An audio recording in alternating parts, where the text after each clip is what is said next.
Pour moi, l'adoration, c'est un moment privilégié où on apprend à connaître Dieu et approfondir sa relation d'amitié avec lui. Et je dirais pas que c'est un moment facile parce que il faut faire silence et faire silence, ça me confronte toujours à moi-même et je sais pas très bien ce qui va ressortir du silence. Et voilà, du coup, le moment où il faut faire un peu taire les bruits parasites qui nous empêchent de se concentrer sur l'essentiel et sur Jésus et sur sa présence. C'est un peu le passage difficile qui me demande un effort. Mais au final, une fois que je suis dans la présence de Dieu et que j'arrive plus ou moins à faire silence, il peut ressortir vraiment des choses fructueuses de ce temps. Et voilà, soit je lui raconte simplement ma journée ou les choses qui m'ont rendue joyeuse, ou alors plutôt les choses qui m'inquiètent, ou alors je me lance dans des méditations sur la Trinité ou je sais pas quoi, ou alors simplement j'ai rien à lui dire et je me laisse regarder par lui et je le regarde.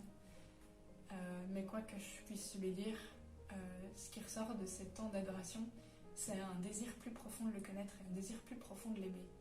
Et à la fin de ces temps d'adoration, je me dis, en fait, c'était vraiment bien. Et je me rends compte que Jésus, c'est quelqu'un de concret. À ce moment-là, vraiment, Jésus est vivant. Et je sais qu'il est dans cette hostie. Et que ce moment, c'est pas juste un moment passé avec Dieu, c'est un moment passé avec un ami. Et avec quelqu'un qui a toujours été là et qui sera au final toujours là.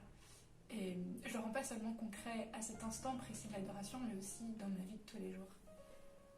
Et je me dis vraiment, parfois, ce serait bien que je passe plus de temps à l'adoration, parce que j'aurais l'impression de plus l'impliquer dans tout ce que je fais, dans ma vie quotidienne, et j'ai l'impression que ça se verrait aussi plus.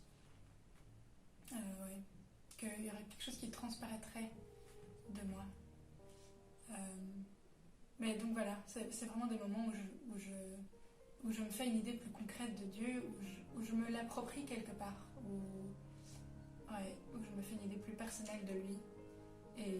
Et plus je le connais, plus je l'aime. Et plus je l'aime, plus j'ai envie de le connaître. Et je trouve que l'adoration, ça aide vraiment à entrer dans cette dynamique. Voilà.